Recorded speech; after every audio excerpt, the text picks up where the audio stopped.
아니 수능 특강 안 갖고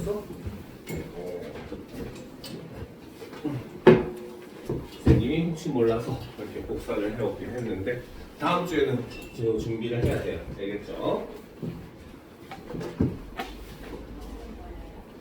자, 그러면 이제 오늘 수업을 우리가 시작을 해보도록 합시다.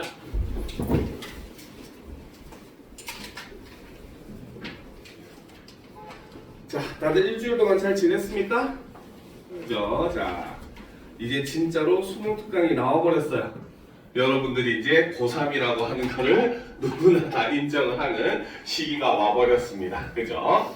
자, 그리고 일단 한 가지 또 얘기를 해주면은 다음 주에 여러분들 이제 수능 특강 독서가 나올 거예요. 그리고 화작을 선택한 학생들은 화작도 아마 바로 독서 나오고 그 다음날 같이 또 나올 거예요. 알겠죠? 일단 예정으로 선생님이 알기로는 2월 3일 날 독서가 출판이 될 것이고, 그러면 아마 여러분들이 서점에서 살 수 있는 건 한 4일이나 5일쯤부터 아마 살 수 있을 거예요. 알겠죠? 그리고 그 화작 같은 경우도 이제 4일 날 출시로 알고 있어요. 그러니까 역시 마찬가지 5일이나 한 6일쯤부터는 서점에서 살 수 있고, 마지막에 나오는 게 엄매거든요. 엄매는 이제 엄매 선택한 학생들은 2월 9일 이후에 9일 날이 이제 EBS에서 이제 출간이 된다고 얘기를 했기 때문에 실제 살 수 있는 건 한 10일쯤부터 아마 살 수 있을 겁니다. 알겠죠? 그래서 일단 기본적으로 문학 독서는 여러분들이 무조건 구입을 하셔야 되고, 그 다음에 이제 여러분들이 자기 선택에 맞춰서 화작을 선택한 학생은 화작을, 엄매를 선택한 학생은 엄매를 사시면 됩니다.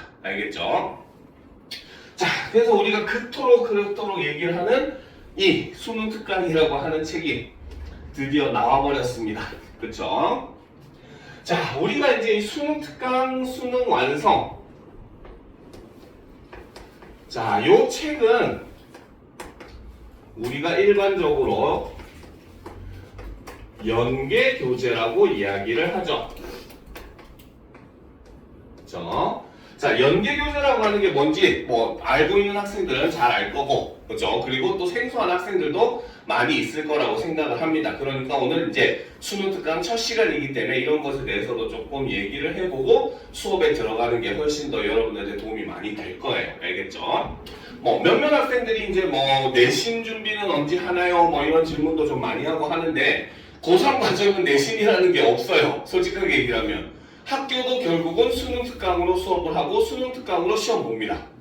알겠습니까? 어디를 가도 여러분들이 뭐 재수학원을 가든 학교를 가든 학원을 가든 어쨌든 결국은 우리 이 1년 동안은 수능 특강 수능 완성이 여러분들의 교과서이자 학원 문제집이자 모든 걸 다 담당을 하는 교재입니다. 알겠죠? 자, 그래서 이제 우리가 이 연계 교재, 물론 이제 그 취지는 이제 사교육을 조금 낮추자 이런 의미로 하기는 했지만 사실상 의미는 좀 없기는 하죠. 그렇죠? 실제로 학교에서도 수능 특강 수능 완성을 다 다루지 못해요. 내용이 좀 워낙 방대하다 보니까 다 다루지 못하고 몇몇 작품만 이제 선별해서 학교에서 수업하고, 거기 관련해서 솔직히 내신이 크게 의미가 없다 보니까 이제 내신 시험도 그냥 거기서 이제 조금 모의고사 형식으로 내서 내신을 보는 이런 과정으로서 현재 진행이 되고 있는 상황이에요. 자, 그러면 왜 우리는 이렇게 수능 특강 수능 완성을 연계라고 하면서 이렇게 중요시할까? 라고 하는 거 우리가 당연히 볼 필요가 있죠. 자, 기본적으로 우리가 연계라고 하는 것들, 그쵸? 자, 물론 이게 문학과 독서는 조금 다르기는 합니다. 그쵸? 자, 문학의 경우는 기본적으로 연계율은 50%라고 이야기를 합니다. 알겠죠? 그러니까 실제로 여러분들이 이제 수능이라고 하는 혹은 모의고사라고 하는 시험을 보게 되면은 문학에 관련된 지문이 4개가 나와요. 알겠죠? 그래서 그 4개 중에 쉽게 얘기하면 2개가 수능 특강 수능 완성에 나왔던 지문으로 등장을 한다 라고 보시면 됩니다. 알겠죠? 자, 그런데 문학도 우리가 2개로 나눌 수가 있어요. 자, 시 같은 경우는 비교적 분량이 짧기 때문에 사실상 뭐 얘를 끊어서 우리가 공부를 할 수가 없어요. 그렇죠? 자, 그러면 시는 어떻게 연계가 되느냐? 그대로 출제가 됩니다. 시는 수능 특강 수능 완성에 나왔던 작품이 그대로 출제가 돼요. 똑같이. 알겠죠? 그런데 그렇게만 하면 너무 심심하니까, 그죠? 여기에 플러스 바로 뭐다? 수능 특강, 수능 완성에 나오지 않았던 외부 지문을 복합하는 형식으로서 여러분들에게 시험으로 제시를 합니다. 알겠죠? 그러니까 어쨌든 기본 베이스 우리가 그대로 출제되는 요 작품에 대한 지식을 알고 있으면은 그래도 요 작품과 연계되는 부분만 조금 더 생각을 하면은 여러분들이 문제를 보다 더 쉽게 접근을 할 수가 있다는 거죠. 그렇죠? 자, 반면에 소설은 어떻게 연계가 되는가? 소설은 그 자체가 솔직히 말하면 지문이 길어요. 근데 물론 최근에는 학생들은 참 엿먹이겠다는 건지 뭔지는 모르겠지만 소설을 가나로 구성을 해서 문제가 나오는 경우도 존재를 합니다. 지문만 거의 앞뒤로 한 페이지가 될 정도로 굉장히 긴 지문이 나오기도 하기는 해요. 근데 일단 기본적인 대부분은 소설은 작품 연계의 방식을 사용을 합니다.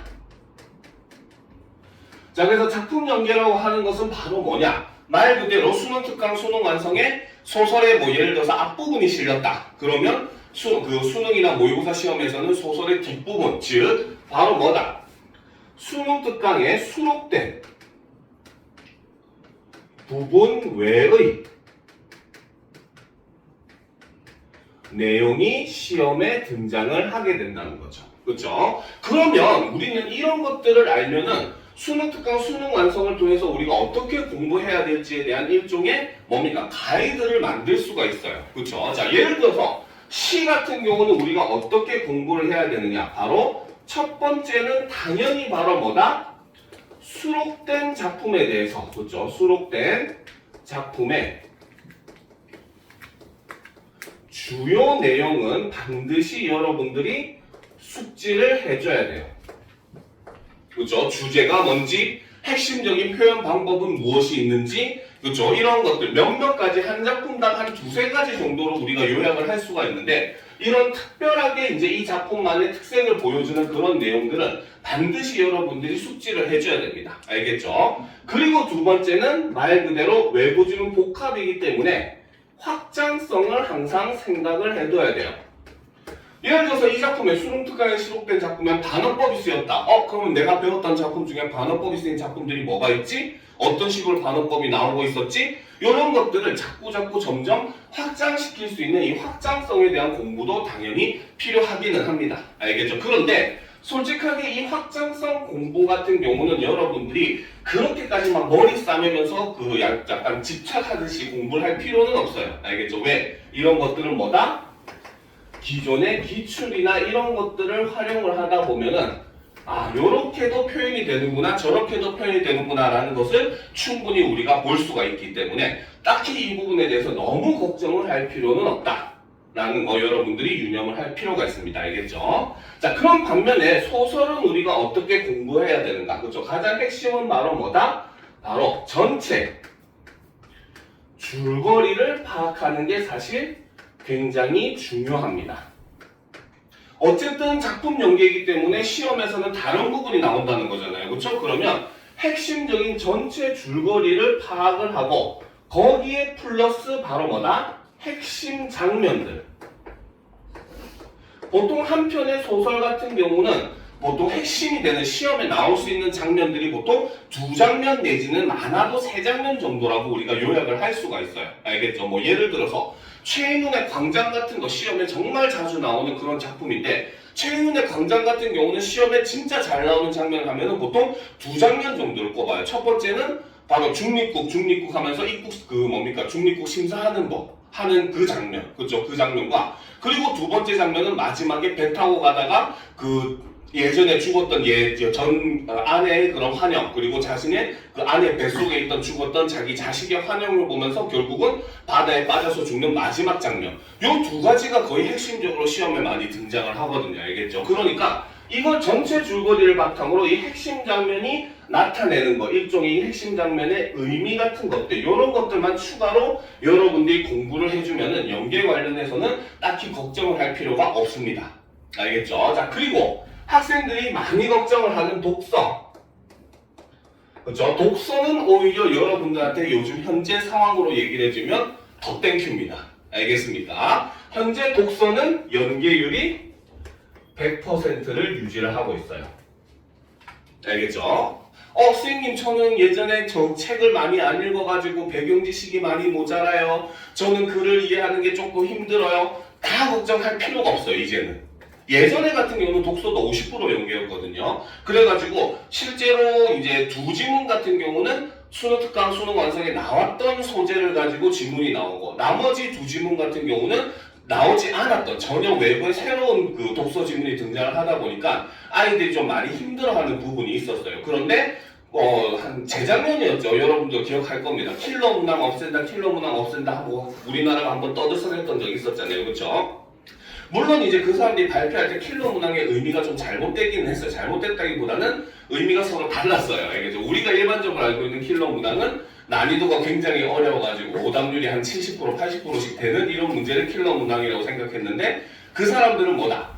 우리가 시험에 나오지 않는, 배워보지도 않은 내용을 갖고 와서 여러분한테 그런 걸 묻는 거를 킬러 문항이라고 얘기를 했던 거예요. 알겠죠? 그렇기 때문에 독서 같은 경우는 현재 연계율이 100%를 유지하고 있습니다. 알겠죠? 그러면 독서는 어떤 식으로 연계가 되느냐? 바로 소재 연계예요. 알겠죠? 소재 연계라고 하는 건 말 그대로입니다. 바로 우리가 수능 특강, 수능 완성에 어떤 바이러스에 대한 지문이 나왔다. 그러면 수능이나 모의고사에는 바이러스에 대한 다른 지문이 등장을 하게 됩니다. 알겠죠? 그러면 당연히 우리는 수능 특강을 가지고 뭘 공부해야 되느냐? 물론 수능 특강에 있는 문제들 열심히 풀어보고 내 실력을 테스트하는 건 좋아요. 알겠죠? 그런데 여러분들이 수능 특강이라는 책을 가지고 독서 부분에서 할 첫 번째 일은 바로 뭐다? 바로 핵심 내용을 요약해서, 그렇죠? 이거를 통해서 여러분들의 배경 지식을 채우면 되는 겁니다. 알겠습니까? 우리가 바이러스에 대한 글이 나와서 바이러스는 이런 거구나. 특히 이 글에서는 바이러스가 이렇게 변형된다는 거 설명해서, 그럼 그거에 대해서 딱 알고 있으면은 바이러스에 대한 다른 글이 나오더라도 여러분들이 훨씬 쉽게 이해를 할 수 있게 나오게 된다는 거죠. 알겠습니까? 그러니까 실제로 독서 같은 경우는 지금 최근 한 2, 3년 동안 체감 난이도는 자꾸 떨어지고 있는 상황이에요. 알겠죠? 그렇기 때문에 여러분들이 독서는 지금까지 내가 독서량이 부족해요. 다 걱정할 필요 없어요. 수능 특강, 수능 완성에 나오는 내용만 여러분들이 배경 지식으로 흡수하더라도 충분히 여러분들 수능 모의고사 대비하는 것은 전혀 걱정할 것이 없다라고 하는 거 꼭 유념을 해둘 필요가 있습니다. 알겠습니까? 솔직한 말로 얘기를 하면 이제부터 한 9개월, 2주 정도 남았죠. 여러분들 시험이. 그죠? 9개월, 10개월? 10개월 2주 정도 남았구나. 그치? 그런데 솔직하게 엄격하게 얘기를 하면 여러분들에게 남은 시간은 한 7개월 정도 남았다고 보셔야 돼요. 알겠죠? 실제로 여러분들이 지금이야 모르겠지만 나는 끝까지 열심히 공부할 거야 생각을 할지 모르겠지만 고3 여름방학 지나면은 공부 손에 안 잡힙니다. 솔직하게 얘기를 하면. 왜? 불안하거든요. 이제 불과 한 2달밖에 안 남았을 때니까 100일이 무너지는 그 시기죠. 그쵸? 그렇기 때문에 사실 굉장히 많이 불안하고 사실 그때 공부는 다른 거 없어요. 그냥 기출 모의고사 계속해서 풀어보고 오답하고 하면서 불안한 마음을 잠재우는 겁니다. 그때부터 공부는. 알겠죠? 그냥 누가 더 자신의 평정심을 더 잘 유지하느냐, 더 빠르게 평정심을 찾느냐, 결국은 그때부터는 이 싸움이에요. 그때 뭔가 새로운 걸 나는 이걸 배워야 되겠어, 저걸 배워야 되겠어, 걔는 재수각입니다. 알겠습니까? 알겠죠? 그렇기 때문에 사실상 여러분들에게 이제는 정말로 시간이 없다라고 자각을 할 필요는 있어요. 근데 절대 하지 말 거. 수능까지 며칠 남은지 날짜 절대 세지 마세요. 끝날 때까지. 알겠습니까? 오히려 불안감만 더 커집니다. 더 빨리 불안감만 찾아오고 여러분들이 더 빨리 공부에 대해서 손을 놓게 만들 뿐이지 절대 수능이 며칠 남았네 이런 거 세지 마세요.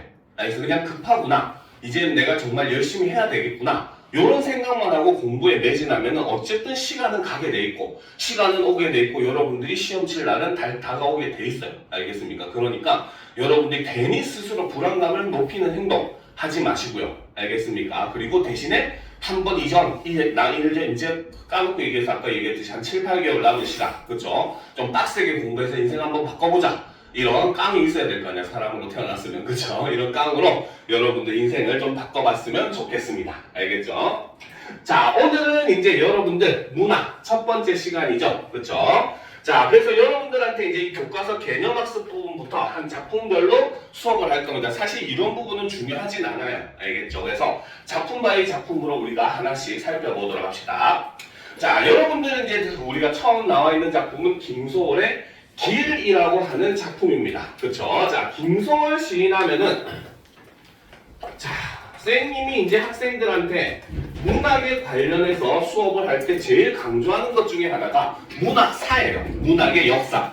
알겠습니까? 실제로 우리 문학이 어떤 식으로 발전해왔고 시기별로 어떤 그 문예사조가 유행을 했었고 그리고 대표적인 작가와 작품은 어떤 것이 있고 이런 것들을 알면 여러분들은 실제로 수능이나 모의고사 문학 문제 보면 항상 끝에 작가와 작품 제목이 제시가 되잖아요. 그렇죠? 아, 이거는 뭐 저작권 때문에 그런 거 아닌가요? 할 수 있지만 이것도 힌트로 쓸 수 있는 겁니다. 그래서 유명한 작가들은 여러분들이 작품 경향을 알아두면은 굉장히 도움이 많이 될 겁니다. 알겠죠? 물론 이 작품은 김소월의 작품 경향과는 조금은 다른 결이긴 해요. 그렇더라도 우리가 기본적인 개념은 알아둘 필요가 있습니다. 자, 김소월 시인은 바로 1920년대 바로 일제강점기죠.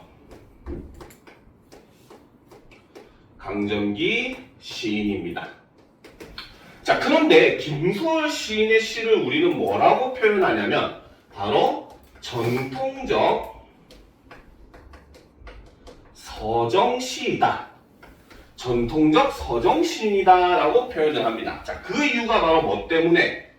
자, 김소월 시인은 우리 민족 고유의 정서 하면은 이제 고3이라면 충분히 알 수 있는 내용이죠. 그렇죠? 바로 이별에 정하는 그렇죠? 자, 정서를 우리 민족 고유의 율격 바로 삼음보 민요조의 율격으로 표현을 한 쉽게 말하면 가장 한국적인 시인이 바로 이 김소월 시인이에요. 알겠죠?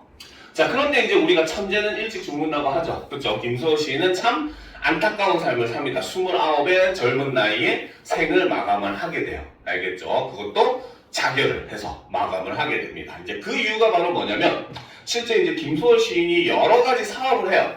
그러다가 이제 제일 마지막에 출판사 일들을 했는데 그것마저도 망하는 바람에 결국은 고향에 돌아가서 스스로 생을 마감을 하게 됩니다. 알겠죠? 어떻게 보면은 이 길이라고 하는 시는 그때 그 마지막에 방황하던 김소월 시인의 모습을 잘 담고 있는 시다라고 볼 수 있기는 합니다. 알겠죠? 자, 그러면 이제 진짜 그런 내용인지 한번 보도록 합시다. 자, 어제도 하룻밤 나그네 집에 가마귀 가와가와 울며 세웠소라는 거죠. 자, 지금 선생님이 읽은 내용만 딱 보더라도 리듬감이 바로 느껴져요. 그렇죠? 어떻게? 어제도 하룻밤 나그네 집에 가마귀 가와가와 울며 세웠어. 그렇죠? 지금 바로 뭐다? 몇 음보의 율격을 취하고 있다? 3음보의 율격을 취하고 있는 그러한 모습을 우리가 볼 수가 있습니다. 그렇죠?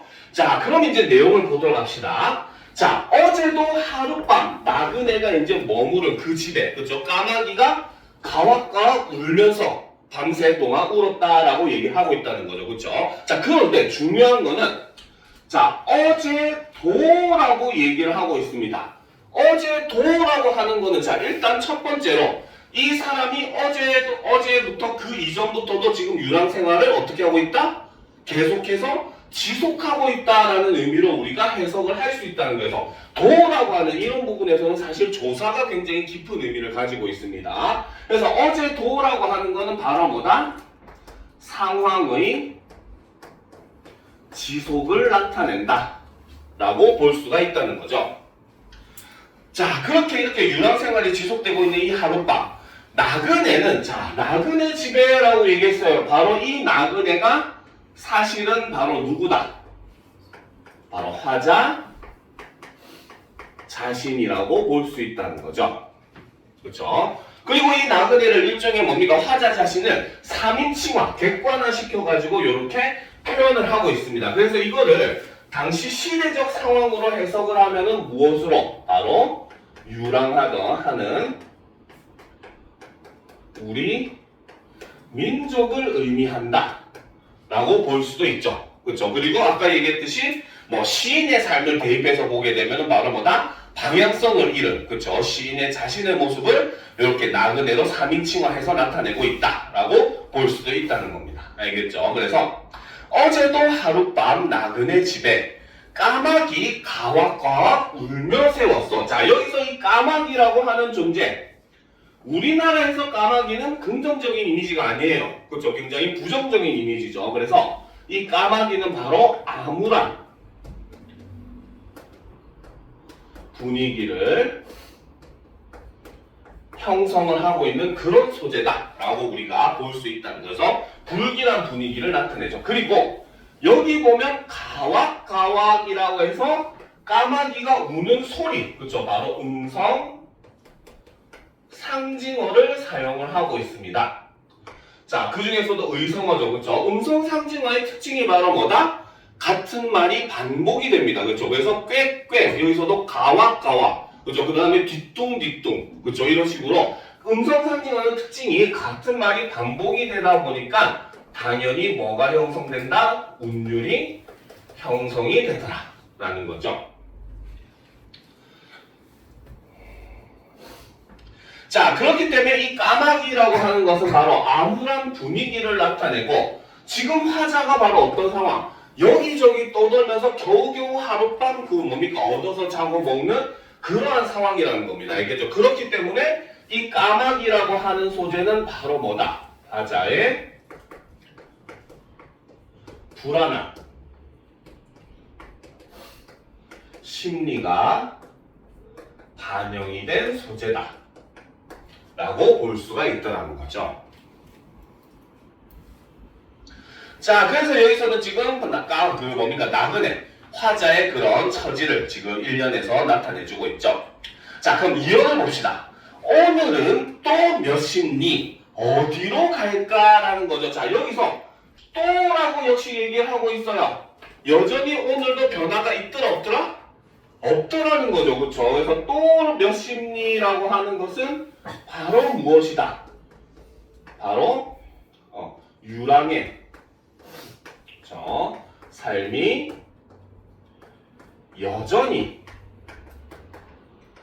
지속이 되더라 라는 걸 이야기해 주는데, 자, 중요한 건 또 그 다음 줄도 중요합니다. 바로 어디로 갈까? 즉 화자가 자신이 가야 될 곳을 안다 모른다?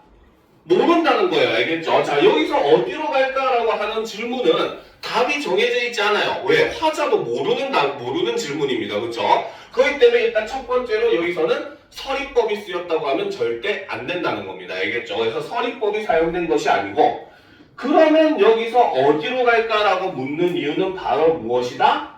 바로 화자는 방향성과 목적성을 어떻게 해버렸다?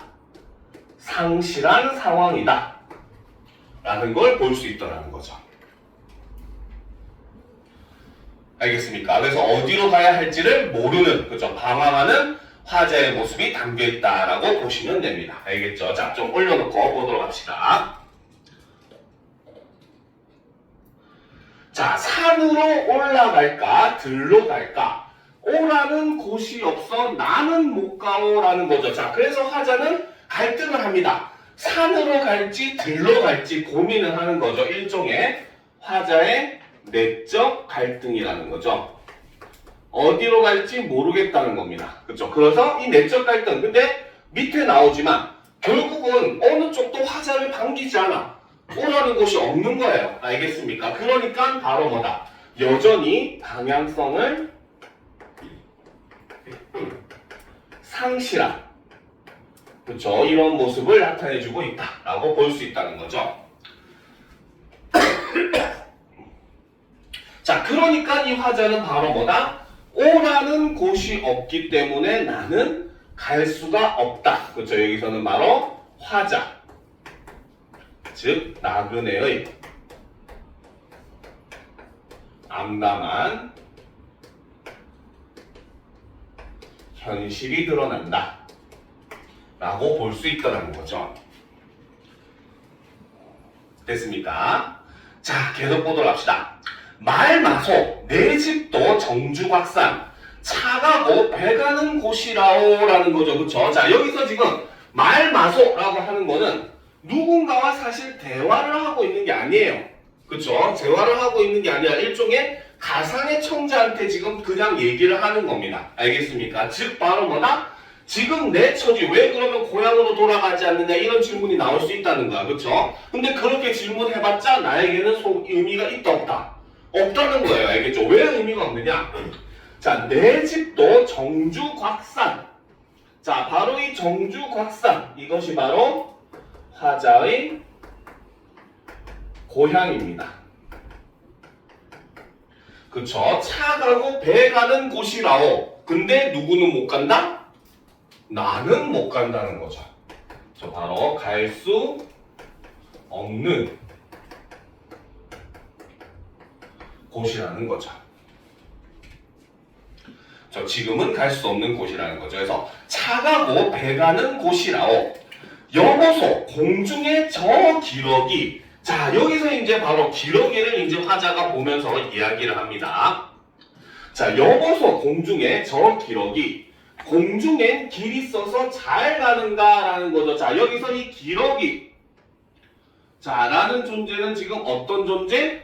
공중에 길이 있어서 잘 가는 존재라는 거죠. 즉, 기러기라고 하는 것은 어떤 존재다? 화자와는 달리 자유롭게. 어디든 갈 수 있는 존재라는 겁니다. 자, 그런데 이렇게 정의를 하고 나니까 화자의 처지와 기러기의 처지가 어떻게 되고 있어요, 서로? 그치, 대조가 되고 있잖아요. 그렇죠? 그렇기 때문에 자, 이 기러기라는 존재는 바로 뭐다? 화자의 처지와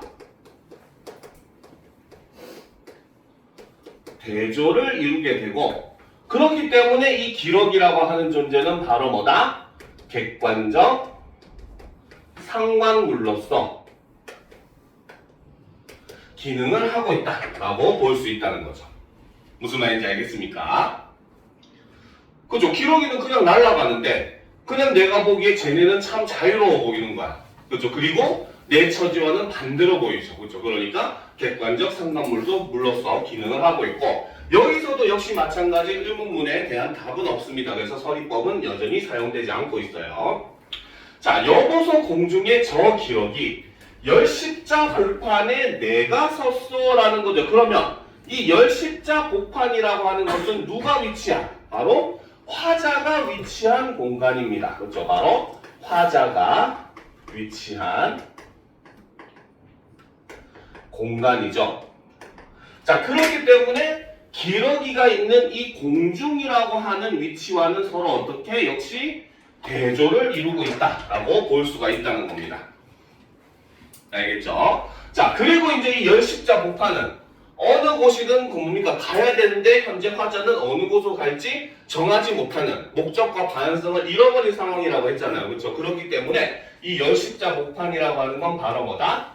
방랑의 공간이다 라고 볼 수 있다는 거죠. 그렇죠? 자, 그래도 이제 마지막 표현을 보도록 합시다.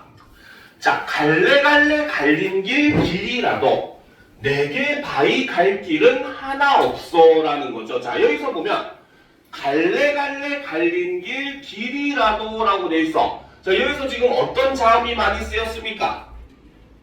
기억하고 또 리을이 굉장히 많이 쓰이고 있죠. 그렇죠? 그래서 여기서는 바로 뭐다?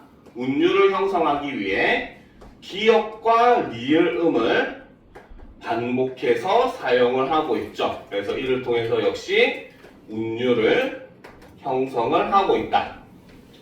특정 자음을 많이 사용하는 것도 운율 형성에 여전히 기여를 하는 요소다라는 거 유념을 해줘야 됩니다. 자, 그래서 갈래갈래 갈린 길 길이라도 라는 건 길은 많지만 내가 갈 길은 있더라 없더라?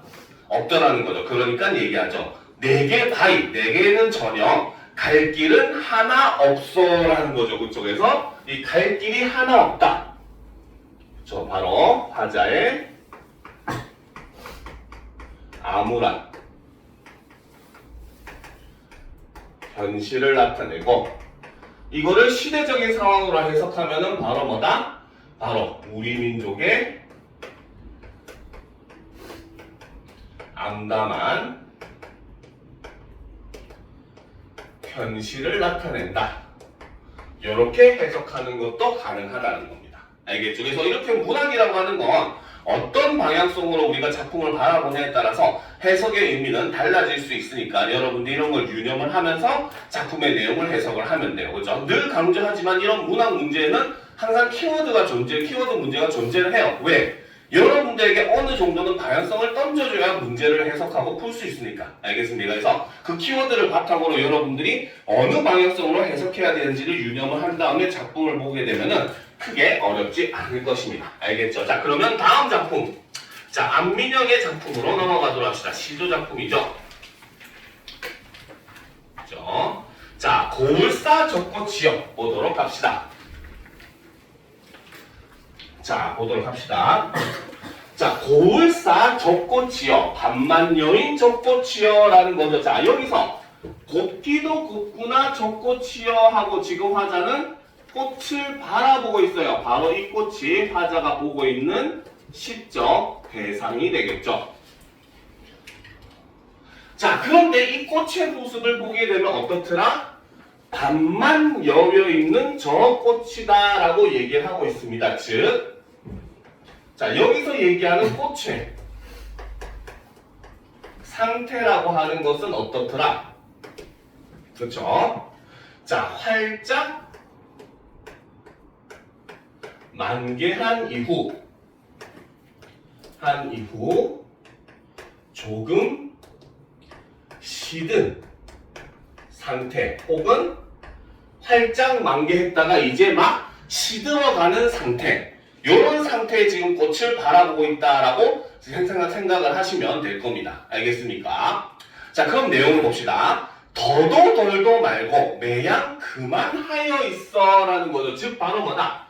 지금 화자는 현재 꽃의 모습에 너무나 만족을 하고 있다는 거야. 그러니까 더도 덜도 말고 매양 그만하여 있어라 라고 이야기를 하더라는 거죠. 그래서 바로 꽃의 현재 상태에 대한 화자의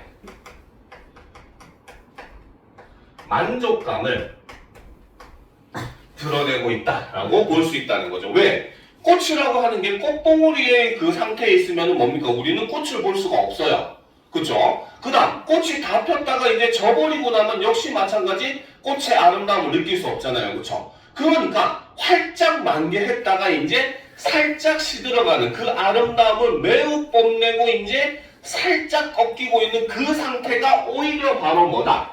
꽃이 매우 완숙한 아름다움을 지니고 있는 완숙미의 상태다라고 화자는 인식을 하고, 그러니까 그 꽃이 그런 완숙된 상태로 계속해서 유지되기를 바란다라고 우리가 볼 수 있다는 거죠. 무슨 말인지 알겠습니까? 자, 그래서 이제 마지막에 얘기합니다. 춘풍의 향기 쫓는 나비를 웃고 맞이하노라라는 거죠. 즉 바로 뭐다? 그렇게 꽃이 굉장히 아름다운 상태니까 바로 뭐다? 나비도 찾아오고 그 나비를 웃으면서 맞이하고 있는 게 이 꽃이구나 라고 이야기를 한다는 겁니다. 알겠죠? 자, 그런데 자, 이 작품에 우리가 사실은 배경에 숨겨진 얘기가 하나가 있어요. 그게 바로 뭐냐? 자, 이 작품은 바로 작가인 안민영이 그쵸? 사귀던 기생에게 준 작품입니다.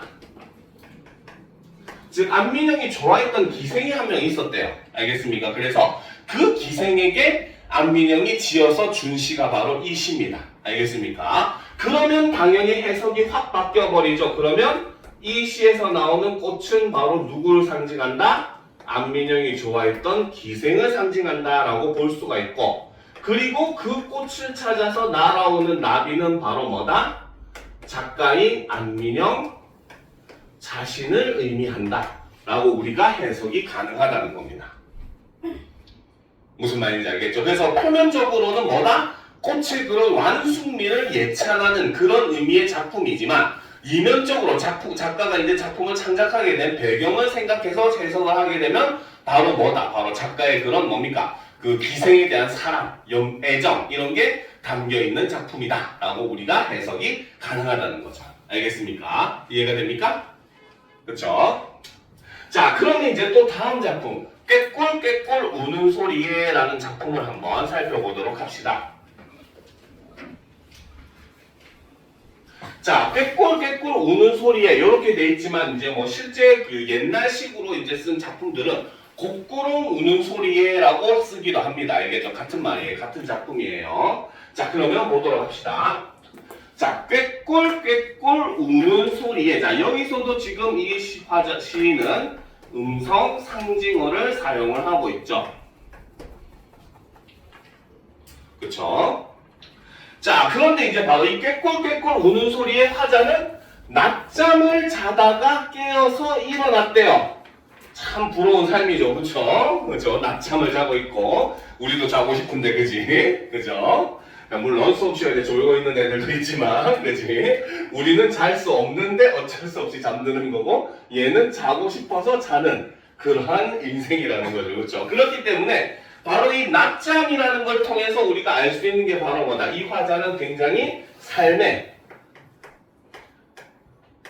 여유로움을 가지고 있는, 그리고 낮잠을 자더라도 생계에 지장이 당연히 있겠어 없겠어? 이 사람은 없을 거 아니야. 그치? 일종의 풍요로움을 상징하는 그러한 시어다 라고 볼 수 있다는 거죠.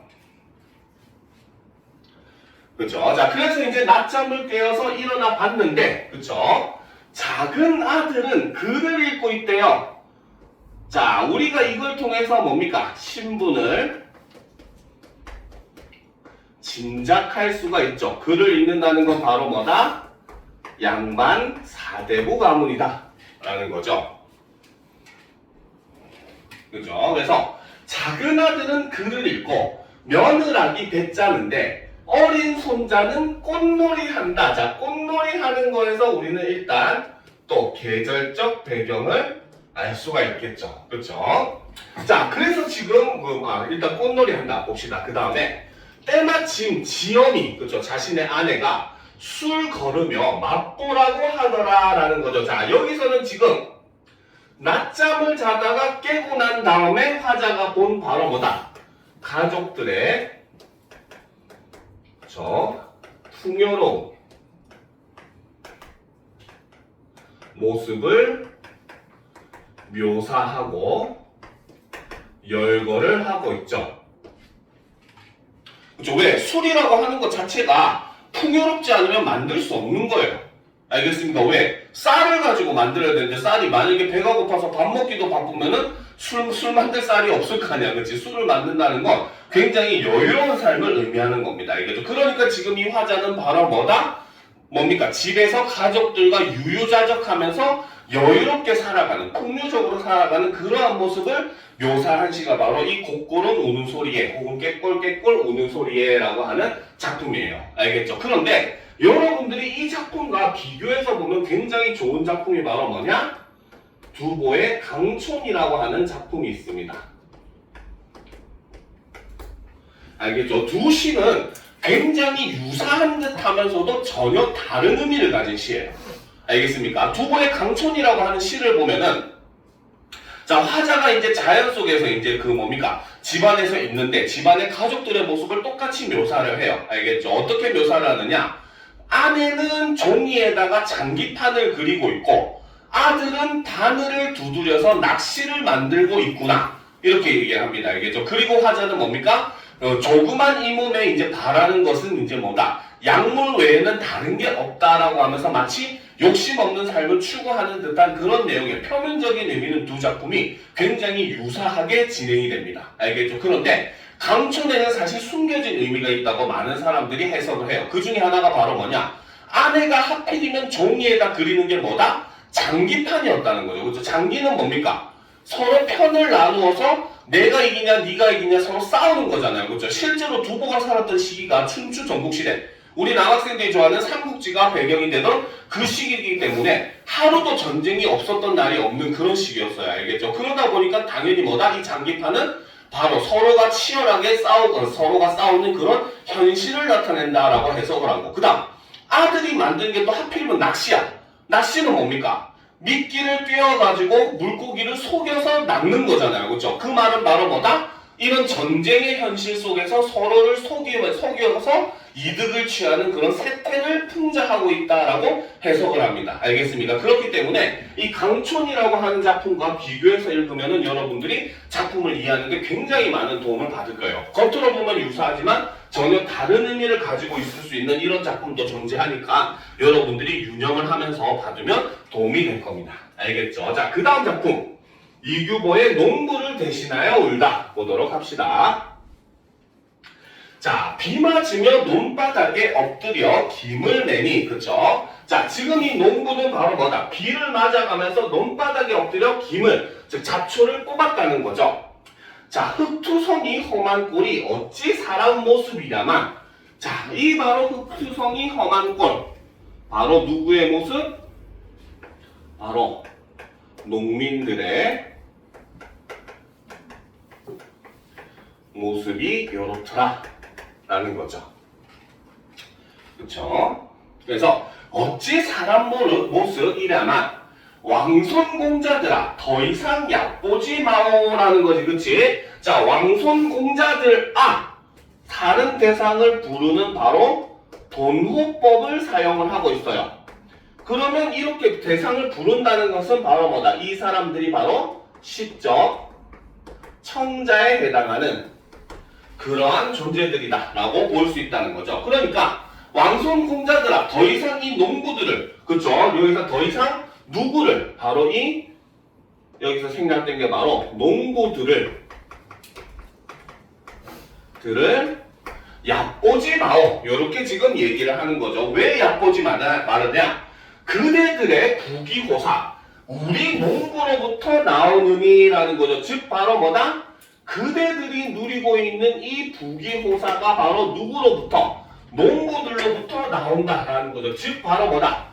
이 시에서 흙투성이 험한 꼴과 부귀호사는 서로 대조적인 의미를 가지고 있습니다. 그렇죠? 그런데 그 부귀호사는 결국은 누구로부터?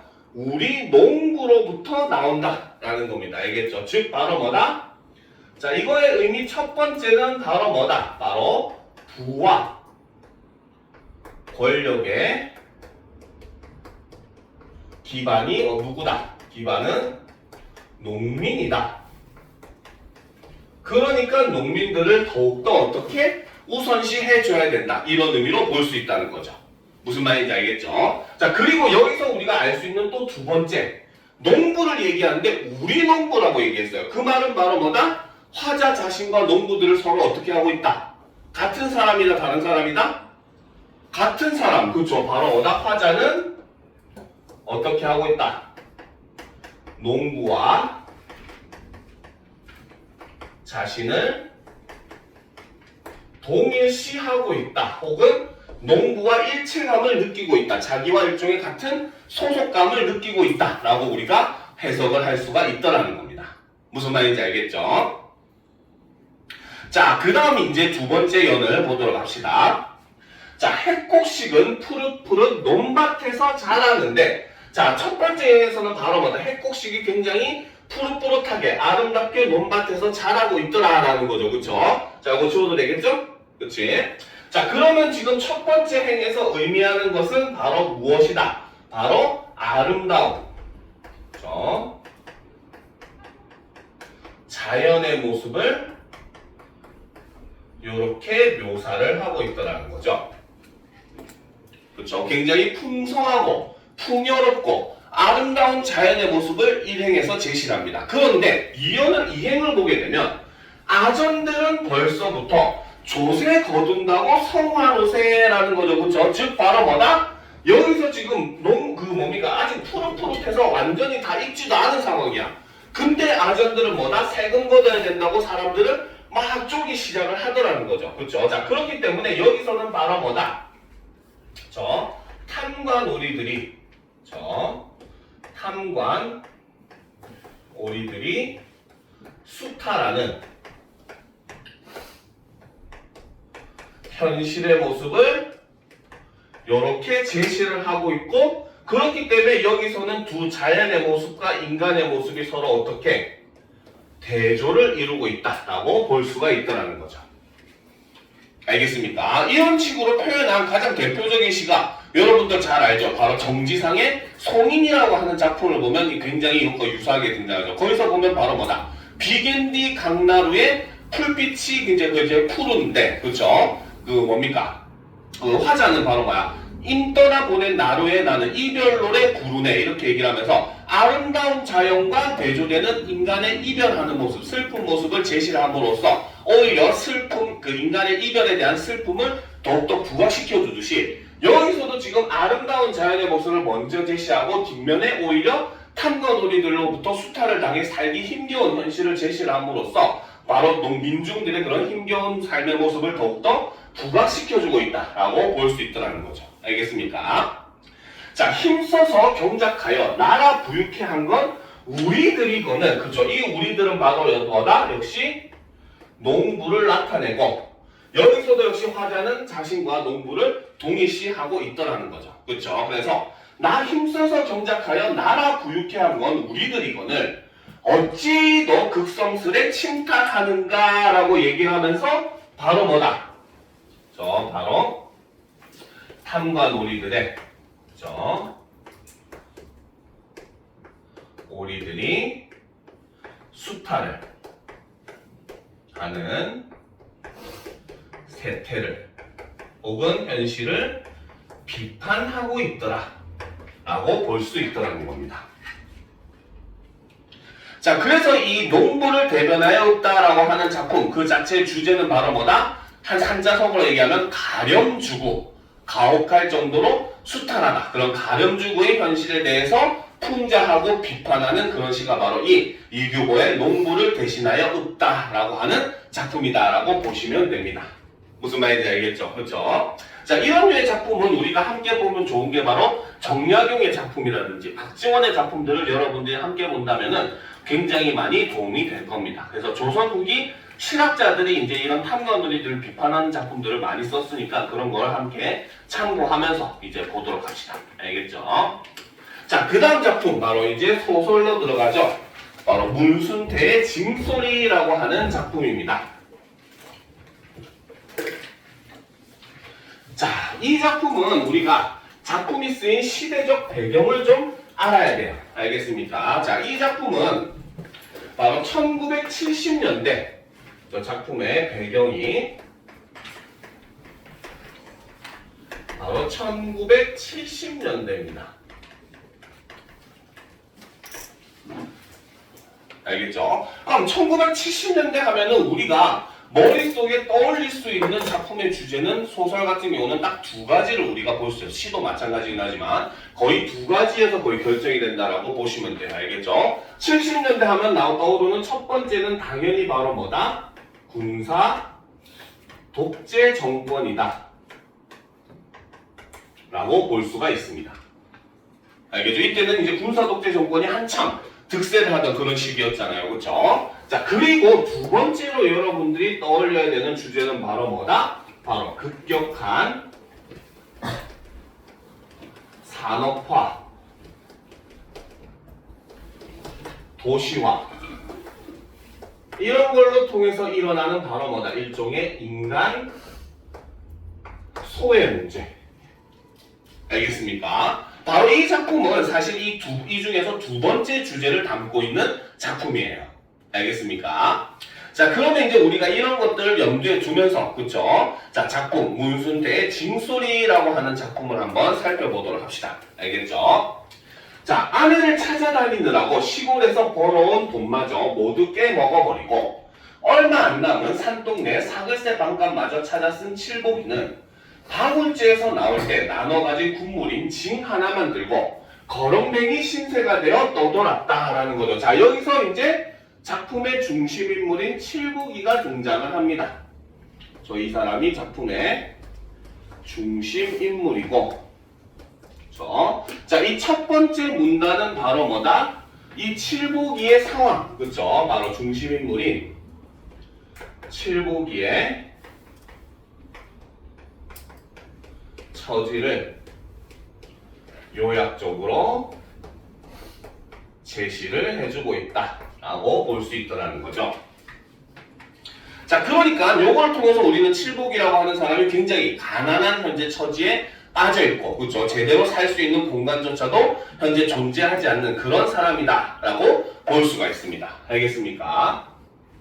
자, 그런데 이제 사실 여기서 우리가 소개가 제대로 안 되기는 했는데, 자, 여기서 보면 지금 방울제에서 나올 때라고 돼 있어요. 여기서 이 방울제가 바로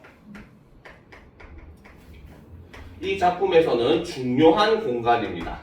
알겠죠? 자, 이런 작품들 우리가 수능 특강에 이렇게 실려있는 작품이잖아요. 그렇죠? 그렇기 때문에 여러분들이 만약에 이 작품이 수능이나 모의고사에 출제가 되면은 이런 것들에 대한 정보는 안 줄 가능성도 있습니다.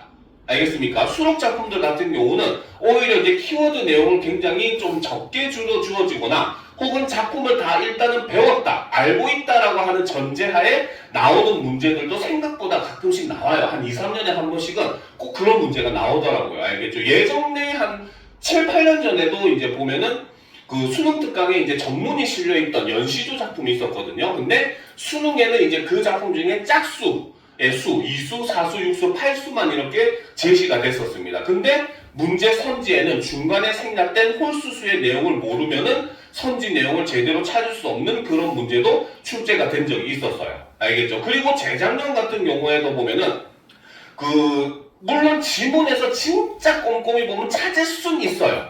정말 조그마한 한 구절로 살짝 나오긴 했었거든요. 그것도 약간 스쳐 지나가듯이. 근데 작품 전체 내용을 알고 있으면 보다 확실하게 알 수 있는 그런 내용을 바탕으로 선지가 구성된 문제도 나온 적이 있었습니다. 불과 재작년에. 알겠습니까? 그러니까 수능특강 수능 완성의 작품들은 여러분들이 이런 핵심적인 내용은 반드시 알고 있어야 돼요. 자, 이 방울제는 바로 뭐다? 칠복이와 마을 사람들의 고향입니다. 알겠죠? 자, 그런데 이제 왜 칠복이는 이 방울제를 나올 수밖에 없었냐? 그리고 이 마을 사람들도 왜 이 방울제에서 나올 수밖에 없었냐? 왜? 이 방울제가 바로 뭐다? 1970년대 산업화 속에서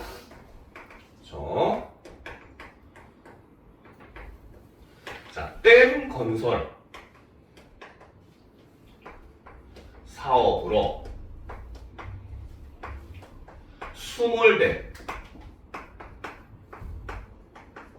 지역입니다. 알겠죠? 그러니까 원래 이곳은 사람이 살던 마을이었는데 이제 급격하게 산업화와 도시화가 진행이 되면서 도시 속으로 사람들이 많이 유입이 되게 되겠죠. 그렇죠? 그럼 당연히 그 사람들이 먹고 마실 물이 필요하게 돼서 식수 문제를 해결하기 위해서 댐을 건설하게 되고 그 댐을 만들게 되면서 이 칠복이의 고향이 어떻게 되버렸다? 수몰되어서 사라져버린 겁니다. 알겠습니까? 그러면 바로 이 방울제라고 하는 공간은 바로 뭐다? 산업화의 그런 문명의 폭력에 희생된 그러한 공간을 의미한다라고 볼 수 있다는 거죠. 무슨 말인지 알겠습니까? 자, 그럼 이제 계속 보도록 합시다. 자, 칠복이는 거렁뱅이 신세가 되어 떠돌면서도 방울제에서 가지고 나온 징을 마치 그의 딸아이만큼이나 애지중지했으며 밤에 잠을 잘 때는 그 징을 꼭 베고 잤다. 그런데 그 징을 베고 잘 때마다 이상하게 그 징에서 마치 방울제 할미산 너덜벙이 와르르 허물어지는 것 같은 소리가 들려오기도 하고 또 어찌 들으면 방울제 사람들 한 사람 한 사람이 흐느껴 오는 소리가 아슴아슴하게 들려오곤 했다라는 거죠. 지금 이 징에서 바로 어떤 소리가 들린다? 방울제 사람들 한 사람 한 사람이 흐느껴 우는 소리가 마치 들리는 것 같더라라는 거죠. 그렇죠? 즉 여기서 우리는 징소리의 의미 첫 번째가 드러난다는 거죠. 바로 뭐다? 바로 수몰로 저 고향을 잃은 사람들의 슬픔, 한을 의미한다라고 볼 수 있다는 겁니다. 알겠습니까? 그러니까 뭐 솔직하게 얘기하면 약간 환청을 듣는 그런 건데 그 환청의 소리가 하필이면은 마을 사람들의 울음소리다라고 하는 거는 바로 수몰 지역 사람들의 그런 뭡니까? 고향을 잃은 슬픔, 한을 의미하는 소리다라고 볼 수 있다는 거죠. 자, 그때마다 방울제에 살던 시절이 눈에 선하게 떠올랐다. 칠복이는 징에서 고향 사람들이 그를 오라고 부르는 소리를 들었다. 그 소리를 들은 뒤 딸아이를 얻고 꼬박 하루 걸어 방울제에 닿았다라는 거죠. 방울제 정확하게는 근처, 고향 마을 사람들이 모여 사는 곳, 이미 수몰되어가지고 그 근처에 사람들이 모여 사는 곳에 닿게 되었다라고 볼 수 있다는 거죠. 자, 그러면 또 올려놓고 보도록 합시다. 자, 중력 부분 줄거리를 보면 자, 칠복은 수몰된 방울제 사람들이 모여 사는 댐 인근으로 와서 징 울리는 행위를 반복하고, 그쵸? 낚시꾼들의 불만을 산다. 이에 낚시꾼을 상대로 매운탕을 팔며 살아가게 된 방울제 사람들이 그를 쫓아내기로 한다라는 거. 그러면 여기서 징 울리는 행위는 일단 표면적으로는 바로 뭐다? 칠복이가 저 마을 사람들에게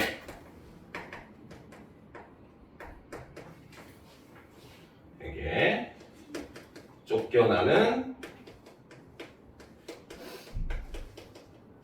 계기로 작동하고 있다라고 볼 수 있다는 거죠.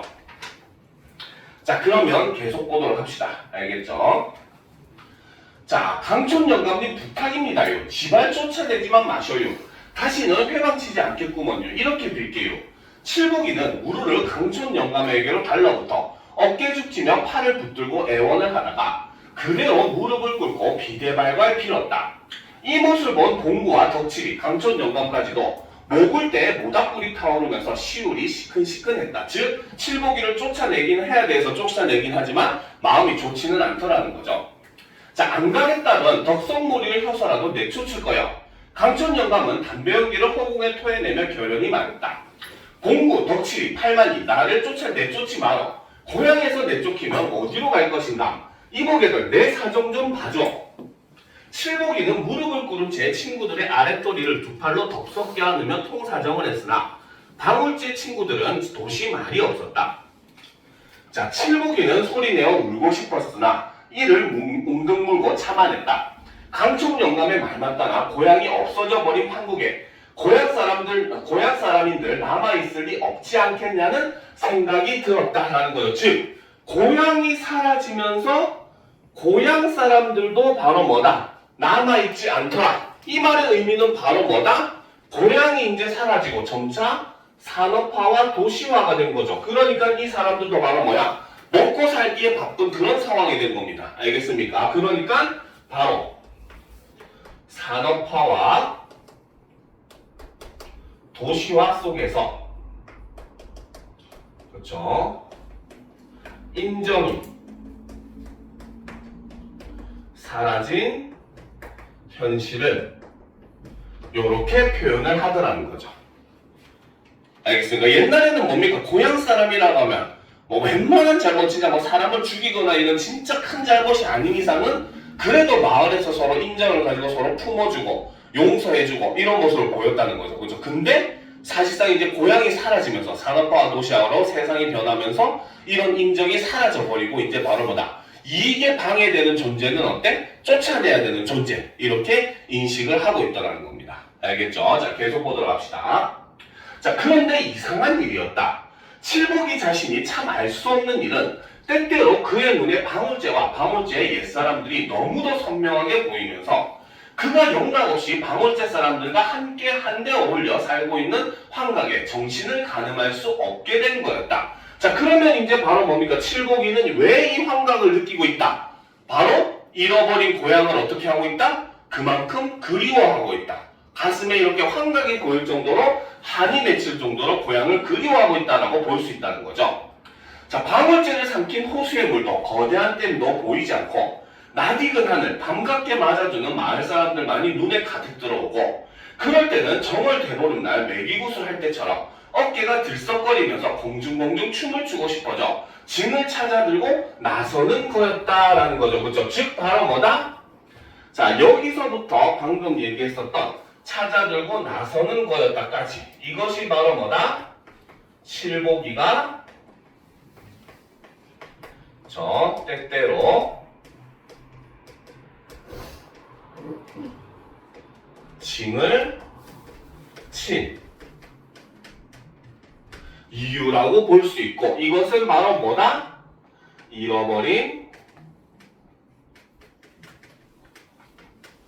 고향에 대한 그리움의 행동이다 라고 볼 수가 있다는 겁니다. 알겠죠?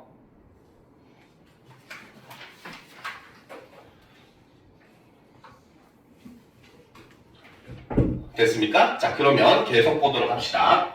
자, 그러다가 온몸이 흠뻑 땀에 젖은 채 정신을 차리고 보면 방울제와 낯익은 사람들은 온데간데 없고 호수의 물만이 그를 삼킬 듯 넘실거리고 댐은 더욱 하늘답게 높아지는 듯 싶었다.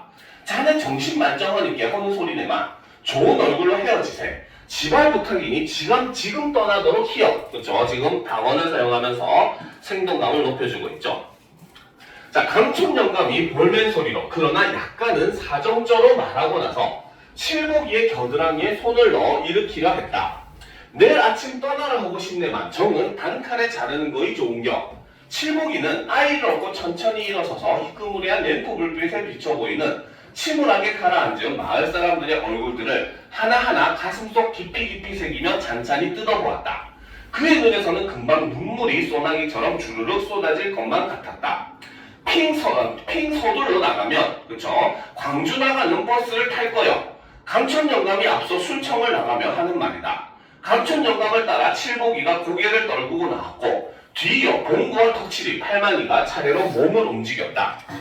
자, 봉군의 주막에서 나온 그들은, 칠복이를 앞세우고 미루나무가 두 줄로 가지런히 비를 맞고 늘어서 있는 자갈길 구신장로를 향해 어둠 속을 걸었다. 그들은 아무도 입을 열지 않았다.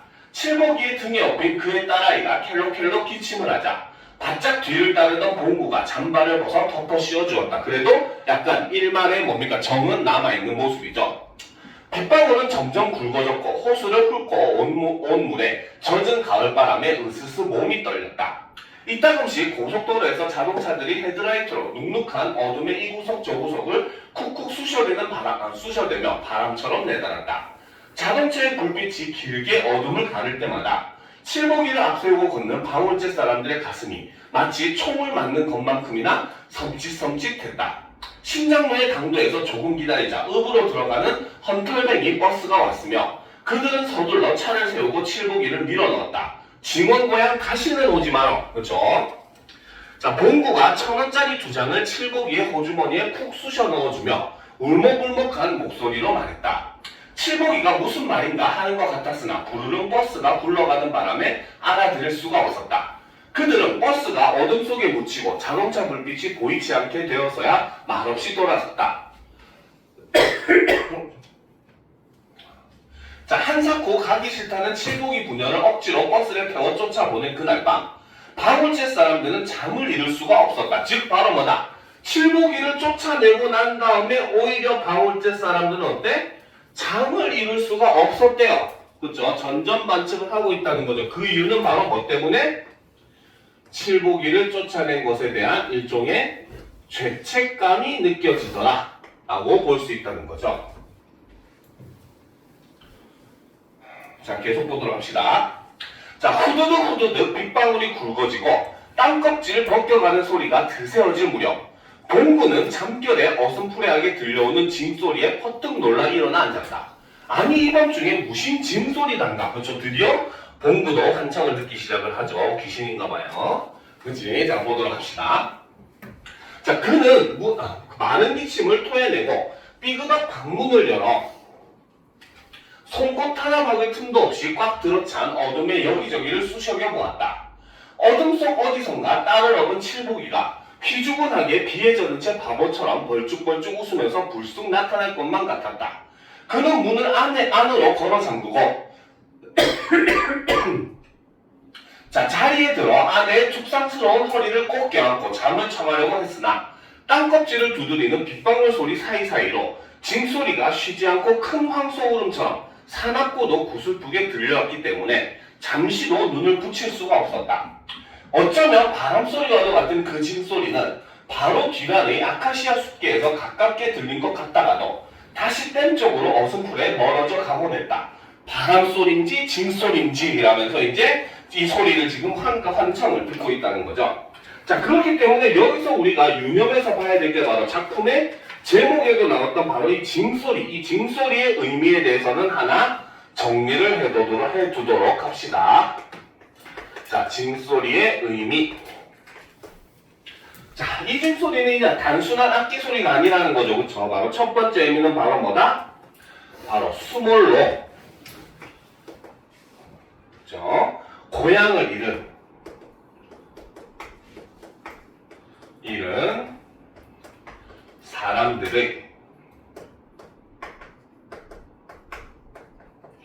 사람들의 한과 절규를 의미한다 라고 볼 수도 있다는 거죠. 그러니까 이거는 바로 뭐다? 처음에 뭡니까? 칠복이가 징을 베고 밤에 누웠을 때 굉장히 마을 사람들이 흐느끼는 것처럼 들렸다는 게 바로 이 의미라는 거죠. 그쵸? 자, 그 다음 두 번째는 바로 이 칠복이의 성이 허씨예요. 그래서 허칠복. 그쵸? 개인의 상실. 그 다음 울분. 그리고 존재의 증명의 의미를 가집니다. 칠복이라고 하는 인물은 아무것도 가진 것이 없는 굉장히 가난한 사람인 거죠. 그렇죠? 그러니까 바로 이 징을 울리는 행위를 통해서 바로 뭐다? 자신의 존재를 각인시키려고 했었고 가슴속에 울컥한 그 울분을 토해내는 그러한 역할을 했더라는 거죠. 자, 그리고 바로 뭐다? 세 번째. 마을 사람들한테는 그렇죠? 사람들에게는 바로 죄의식 그리고 두려움을 깨우는 소리다 라고 볼 수 있다는 거죠. 그러니까 칠복이를 쫓아내고 마을 사람들 가슴속에 남아있던 그런 죄의식을 일깨워주는 그쵸? 그런 소리다. 형상화한 그런 소리다 라고 우리가 볼 수가 있다는 겁니다. 알겠습니까? 자, 그러니까 이제 이 작품 같은 경우 특히 이 부분은 이제 마지막 부분이에요. 이 작품의 결말 부분에 해당하는 거거든요. 알겠죠? 그렇기 때문에 이 부분에서 이제 뭐다? 사람들이 이제 이 징소리가 죄의식으로 이렇게 돌아오고 있으면서 작품이 마무리가 되고 있습니다. 알겠습니까? 그래서 이런 내용들 바로 1970년대 산업화한 도시화 속에서 이제 뭡니까? 수몰된 고향과 그 고향을 통해서 점점 사라져가는 사람들의 그런 인정을 그린 작품이 바로 이 문순태의 징소리라는 작품입니다. 알겠죠? 자, 그러면 다음 작품으로 넘어가 보도록 합시다.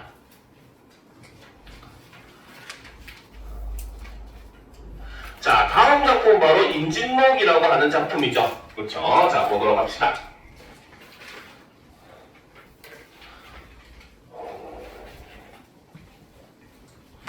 뭔가 좀 더운 것 같기도 하고, 그죠?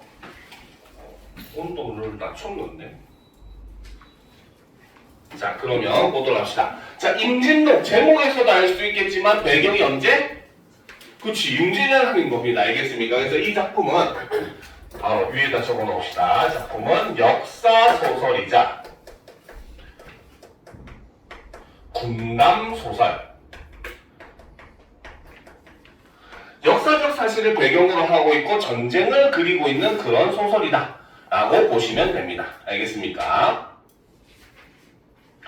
자, 그러면 이제 우리가 바로 임진왜란이라고 하는 걸 소재로, 그렇죠? 실제로 우리가 임진왜란, 물론 최종적으로는 승리를 하기는 했어요. 근데 임진왜란의 승리는 바로 뭡니까? 바로 상처뿐인 승리였죠. 그렇죠? 그러니까 7년이라고 하는 전쟁을 일으키게 되면서 실제로 이 임진왜란이라고 하는 전쟁 자체가 붕당 정치의 어떻게 보면 결과물이라고 볼 수가 있어요.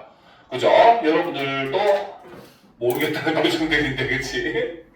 실제로 이제 뭡니까? 어떤 사람이 그때 당시에 붕당 정치 두 파로 나누어서 굉장히 크게 다투던 그런 시기였습니다. 알겠죠? 근데 이때 한탕에서 일본이 지금 전쟁을 준비한다 라고 얘기를 하니까 반대당은 쉽게 말하면 반대를 위한 반대를 한 겁니다. 오로지 뭐다 사실 확인도 하지 않고 무조건 쟤네들만은 반대해야 돼 이런 의미로 준비하지 않고 있다 이렇게 주장을 해요. 알겠죠? 그래서 선조가 통신사를 파견을 하게 되는데 역시 이때도 각 단에서 한 명씩 보내게 됩니다. 알겠죠? 그랬는데 한 사람이 봤더니 분명히 전쟁을 준비하는 것 같아. 그래서 진짜로 일본이 전쟁을 준비하고 있다라고 보고하니까 역시 또 마찬가지 반대를 위한 반대를 하기 위해서 준비하지 않고 있다 이렇게 얘기했는데 참 이제 구분이 그렇게 되려고 그런지 모르겠지만 어쨌든 전쟁을 준비하지 않고 있다고 주장한 당의 주장이 승리를 하게 돼요.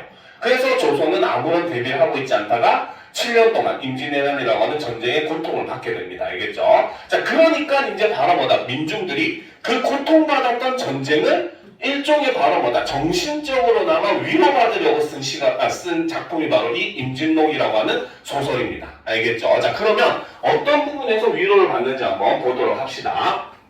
자, 이원이왈 도적이 마음이 교만하여 우리를 업수히 여기면 반드시 성공하리라. 자, 여기서 말하는 도적이 바로 누구를 나타낸다?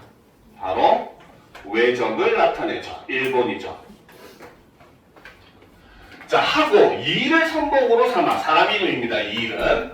자, 선복으로 삼아 고각을 올리며 나아가니 외장 평행장이 부장종일로 하여금 먼저 싸우라 하니 종일이 병사를 이끌어 내다라 10여 합을 싸우더니 이일이 패하여 달아나니 종일이 따라 미치지 못하고 이원익의 진을 치거늘 원익이 대패하여 도망하더니 문득 한 도사가, 자, 갑자기 이제 도사가 등장을 해요. 그렇죠? 자, 앞에서 나왔던 이원익이라든지 이일이라든지 이런 사람들은 실존 인물입니다. 알겠습니까? 그런데 지금 갑자기 도사라는 인물이 등장을 합니다. 근데 자, 문득 한 도사가 원익의 위태함을 보고 소매 안에서 복성 화차를 내어 두르며 또 백옥 호리병을 공중에 기울여 피 같은 물을 내어 적진에 뿌리니 곧바로 도적이 손을 놀리지 못하고 발이 땅에 붙는지라. 그쵸? 엄청난 사람인 거죠. 그쵸? 자, 여기서 이제 이 한 도사가 이러한 행위를 한 겁니다. 그쵸? 바로 여기서 도사라고 하는 존재는 바로 일종의 조력자의 역할을 하는 것이고, 이 도사는 바로 바로 전기적, 즉 비현실적 요소를 통해서 바로 전쟁을 승리하는 모습을 보여주더라는 거죠. 그러니까 바로 민중들은 이렇게 전쟁에서 호탕하게 외적들을 물리치는 이런 장면을 보고 뭘 느낀다? 바로 일종의 정서적인 카타르시스라고 하죠. 문학적으로 굉장히 큰 쾌감을 느끼게 되는 겁니다. 알겠죠? 자, 계속 보도록 합시다.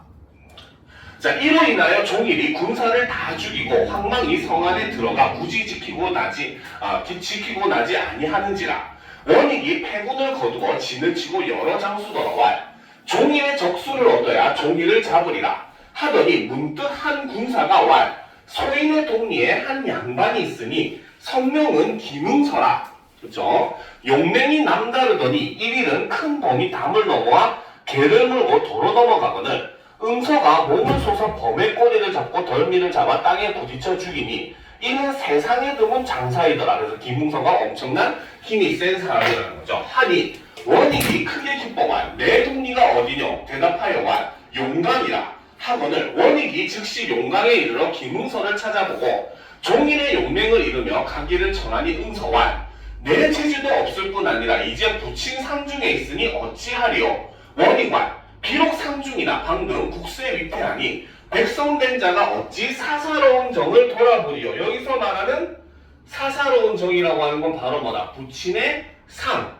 부모님이 돌아가셨는데 부모님이 돌아가신 것보다 뭐가 더 중요하다? 나라의 일이 더 중요하다는 거죠. 그렇죠? 그래서 여기서 드러나는 건 바로 뭐다?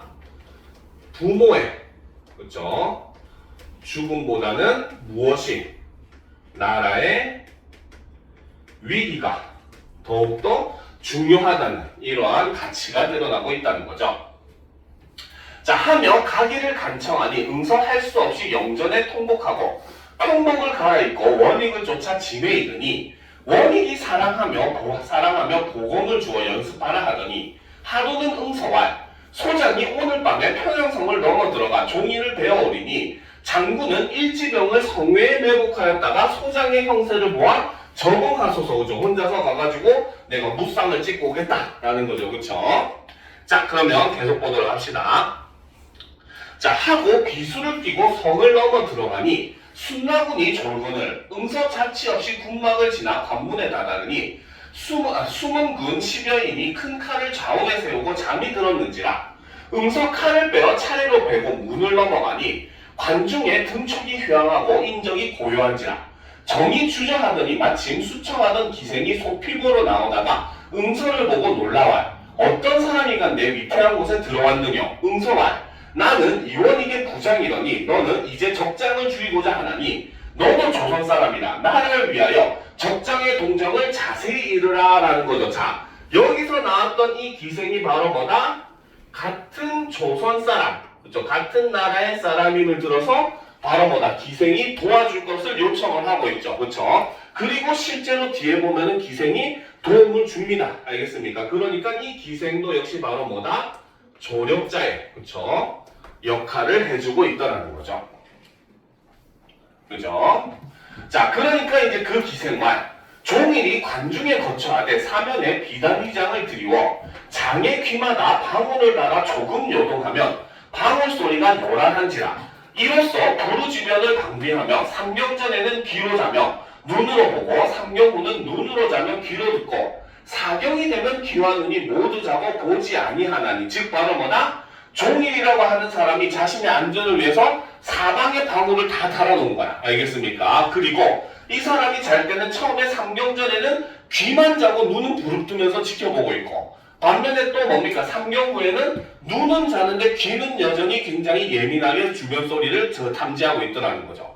그리고 이제 뭐다? 사경이 되면은 드디어 완전히 잠에 빠지더라라고 얘기하는 거죠. 그래서 이제 천비 먼저 들어가 저의 잠듦을 탐지하여 방울을 손으로 막고 나오거든 장군이 들어가소서 하면서 지금 뭡니까?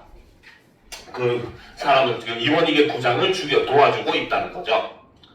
자, 하고 들어가더니 잃고 나오는지라 응서 즉시 들어가 보니 종일이 술에 취하고 장창보검을 좌우손에 잡고 상에 누워 자거늘 응서 급히 칼을 들어 종일의 머리를 한번 찍고 몸을 날려 들보위에 앉으니 종일의 머리 떨어지며 분기를 발하여 일어서며 잡았던 보검으로 들보를 치니 응서의 군복자락이 맞아 떨어지며 종일의 머리와 몸이 상 아래 거꾸러지는지라 굉장히 잔인한 장면입니다. 알겠죠? 머리를 딱 쳤는데 이제 지가 죽은지도 모르고 벌떡 일어나서 때리려고 하다가 목이 툭 하고 떨어져 버렸다. 이런 장면이에요. 알겠죠?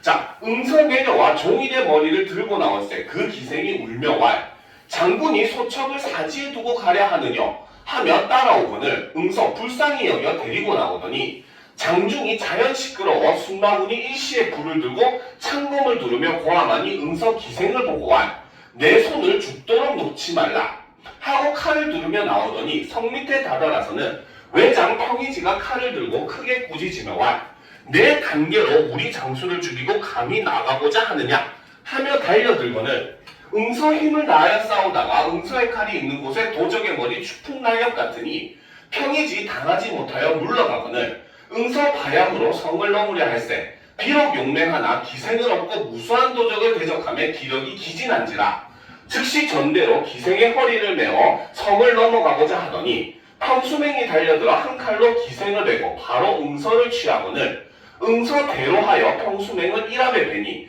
적병이 사방으로 흩어지며 달아나는지라. 그래서 결국 기생은 도움을 주고 죽음을 맞이했다는 거죠.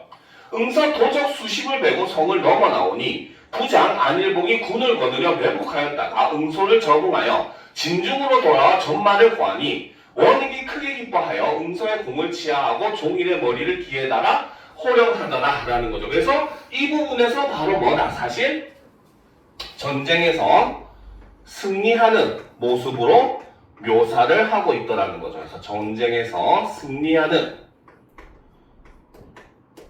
모습으로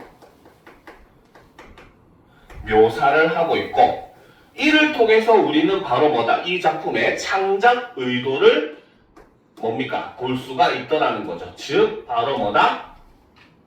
일종의 민중들의, 그렇죠? 정서적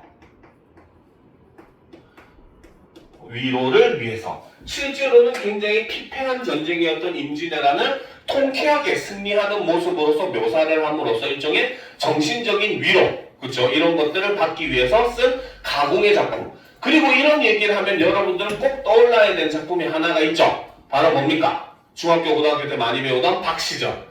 저 박시전도 보면 뭡니까? 병자호란. 이 전쟁은 진짜로 우리가 진 전쟁이었어요. 그렇죠? 그럼에도 불구하고 어떻게 박씨라고 하는 인물이 도술로서 일부나마 승리를 하는 장면으로 묘사를 함으로써 백성들이 그 치욕스럽게 패배한 전쟁에 대한 일종의 정신적인 위로를 위해서 쓴, 일종의 문학적으로나마 위안을 얻기 위해서 쓴 작품이었기 때문에 이런 작품과 비교해서 보면은 여러분들이 작품 이해하기 훨씬 더 쉬울 것입니다. 알겠죠? 자, 일단 이번 시간 수업은 여기까지 하고 10분 정도 쉰 다음에 이어서 우리가 작품을 살펴보도록 합시다. 알겠죠? 화장실도 갔다 오고 잠시 쉬었다 이어서 하도록 합시다.